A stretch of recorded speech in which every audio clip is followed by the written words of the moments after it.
Phantom of the Mall has just been released on a limited edition 2-disc Blu-ray set from Arrow Video. Now I know I say this a lot, but this is yet another film I first saw on VHS as a kid.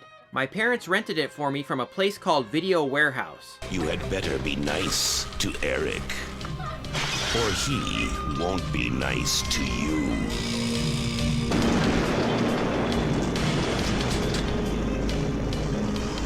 Phantom of the Mall, Eric's Revenge. I remember loving it back then, but it's been almost 30 years since I last watched it. So, how does this 1989 slasher movie hold up? Well, let's find out. Strange things are happening at the recently opened Midwood Mall. Someone is prowling around in the air ducts and lurking in the shadows, and people are disappearing. So we immediately find out that the mall is built over a spot where a house burned down a year before. Teenager Eric Matthews was killed in that fire. By the way, Eric Matthews was the name of Donnie Wahlberg's character in Saw 2. Now, could Saw 2 have been paying homage to Phantom of the Mall? Anyway, the deformed Eric is now haunting the mall, Phantom of the Opera style, and keeping tabs on his girlfriend, who was just hired at one of the restaurants there. Now, there's also a subplot about a corrupt guy who owns the mall. Speaking of which, he looked so familiar to me when I was watching this.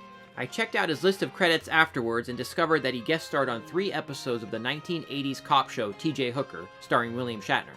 But not only that, he used to appear as the most interesting man in the world in those old Dos Equis commercials from about the mid-2000s.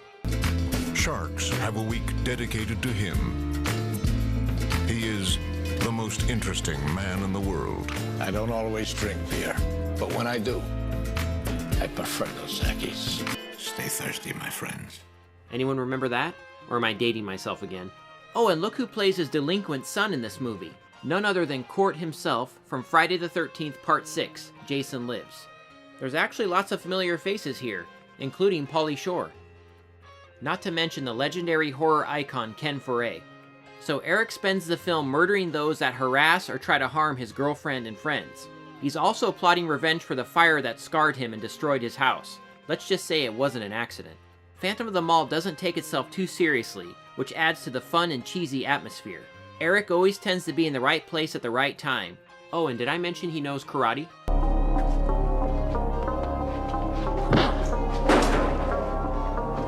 Interestingly enough, the gore effects in this movie were done by Matthew Mungle, who actually did the effects in the previous Blu-ray I reviewed, The Kindred. We've got some good stuff here, including a nice eyeball popping scene. And for being such a low-budget movie, there's some great stunt work and action here. Oh, and I have to mention this scene where one of the characters is chased down by a deranged security guard.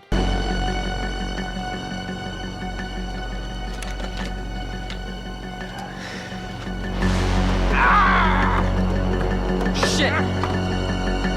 This guy just won't give up. So yeah, Phantom of the Mall is a lot of fun. It's a B-movie cheese fest from start to finish, and I just love the 80s mall atmosphere. As I said, the cast here is very impressive, and the acting is solid all around. We've got some cool death scenes and a fast pace, but there are a few flaws that I want to mention. First off, I feel like the film is let down a bit by the direction and lighting at times. The makeup on Eric is cool, but the first reveal makes it look a little shoddy, I think. And I think a lot of it has to do with the lighting and framing. It's also a little too dark at times, which seems to be an issue with the lighting itself rather than the transfer. I was kinda surprised that the direction from Richard Friedman is so flat, since he also did the excellent Scared Stiff, a Blu-ray which I reviewed a few years ago. Also, Eric's girlfriend in the film comes off pretty bad in the end. He was supposedly the love of her life, and she basically shuns him because he's deformed, not because he's turned into a deranged psychopath. I just think that it could have been handled a little bit better with her character. But even still, overall, this is a very fun but flawed little film. Arrow Video has included a new 2K scan of the 35mm inner positive. The results are fantastic, although I do wonder if some of the darker scenes would have looked better with the original camera negative. The original camera negative is always the preferred way to go, but if that isn't available, a 35mm inner positive is the second best choice. Now this release actually includes a total of 4 versions of this movie. We get the theatrical cut, the TV cut, the Phantom cut, and the Subterranean cut. Wow. I love having all of these different versions of the film to choose from. And I have to say, the best was probably the Phantom cut.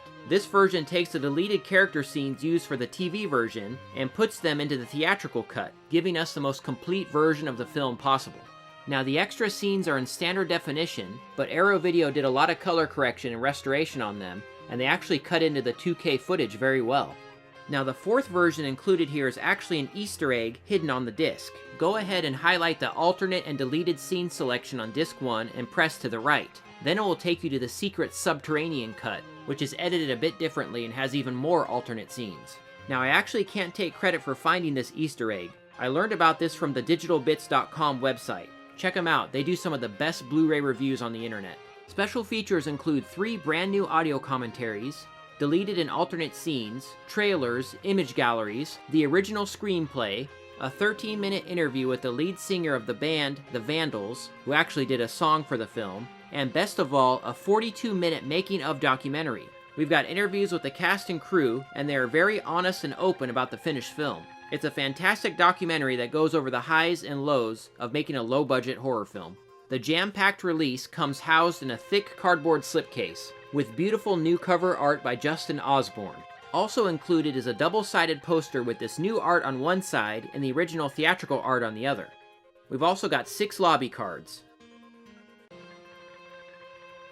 And finally, a 60-page booklet with writing on the film.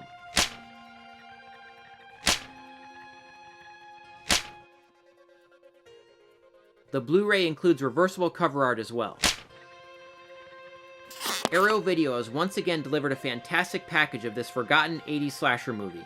This is about as thorough as a release as you can get. The film itself is a flawed but very fun 80s slasher movie, and I highly recommend picking this up.